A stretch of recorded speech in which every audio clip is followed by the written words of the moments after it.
Boa noite a você que nos assiste. Estamos aqui em mais um fechamento com o Mino Carta, aqui na redação de Carta Capital.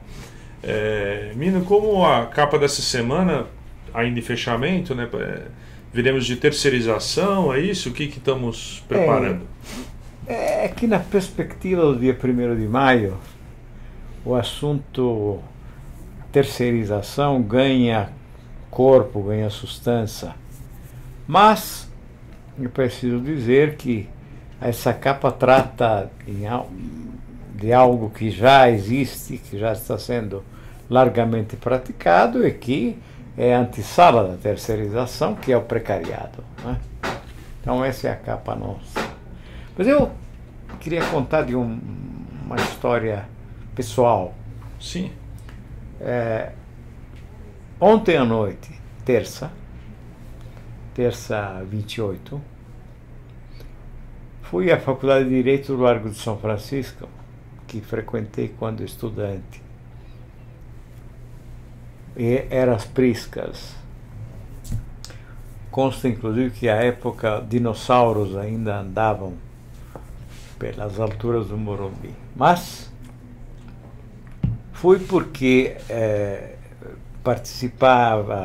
participaria do encerramento de um ciclo de homenagens prestadas ao professor Fábio Conder Comparato, que é uma figura mais do que ilustre, personagem notável, elegante, desassombrado, cheio de méritos, uma pessoa preocupada com o país, interessada no melhor destino possível, a partir de princípios sólidos, ideias importantes.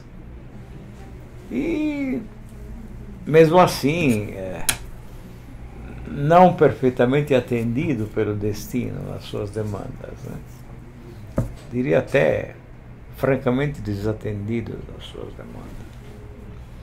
Esperançoso de algo diferente, muito diferente daquilo que estamos vivendo. E lá estive eu. E ele na verdade, ministrou uma aula magna, né?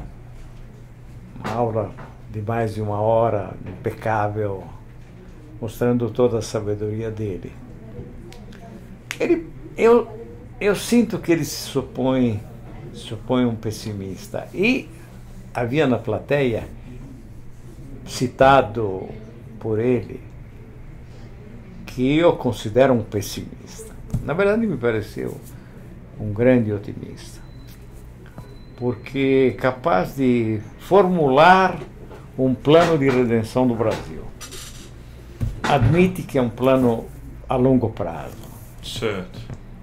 Admite que ele não irá assistir ao desfecho desse plano e até mesmo a um começo de realização desse plano. Mas o formula, né, do alto de uma idade provecta. E esse plano prevê basicamente o seguinte: para redimir o Brasil, para torná-lo o que o Brasil, merece ser, é preciso mobilizar a sociedade civil e quebrar a espinha da oligarquia, que manda até hoje implacavelmente no país.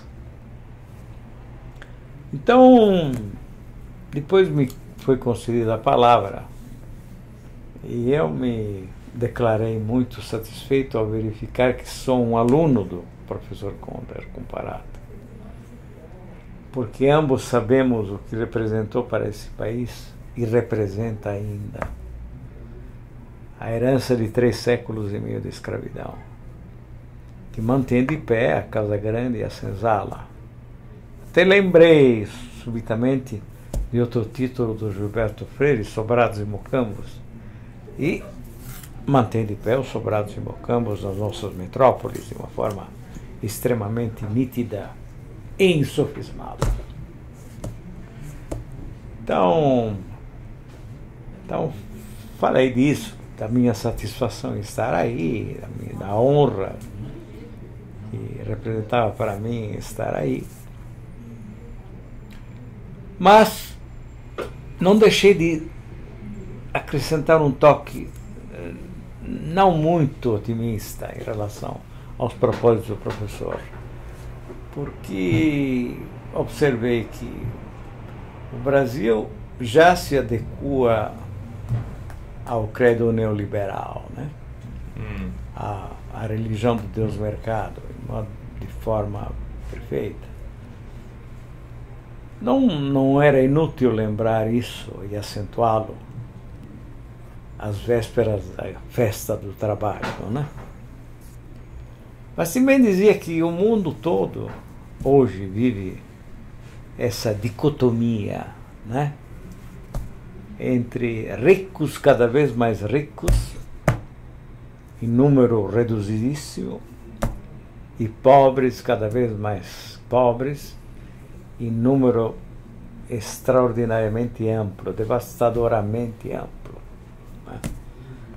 Então, deixei de lembrar isso, graças a uma doença cujo diagnóstico é simplérrimo e cuja cura seria perfeitamente possível desde que aviássemos a receita inescapável, óbvia, né?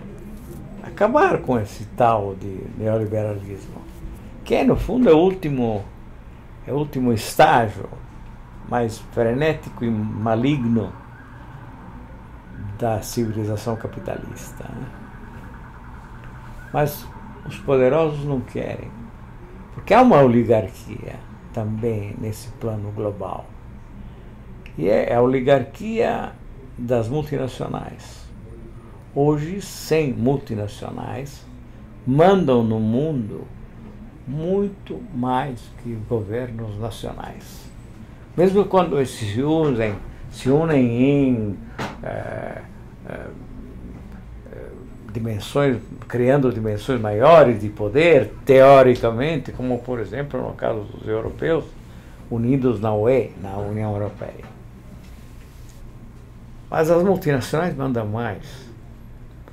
E o viés é o do triunfo da especulação, da humilhação da produção e da exploração do trabalho, né? Hoje reduzido efetivamente a um papel trágico. E eu, inclusive, estou lembrando nesse momento, de um filme magnífico do Monicelli, que é um dos grandes diretores de cinema, na minha opinião, um dos maiores. O filme se chama Os Companheiros. Sugiro a quem não tenha assistido que o procure nas locadoras. É um filme de 63 e conta exatamente a luta operária no final do século XIX, em Turim, a luta operária para obter um horário de trabalho mais humano em relação àquele praticado então. Eles queriam apenas 13 horas de trabalho diário. E era a demanda, entende, dos operários. 13 horas. Tudo isso está sendo, não digo esquecido, pior que isso, desprezado. Estamos voltando ao passado, de alguma maneira. A gente morrendo de fome na Inglaterra. É isso.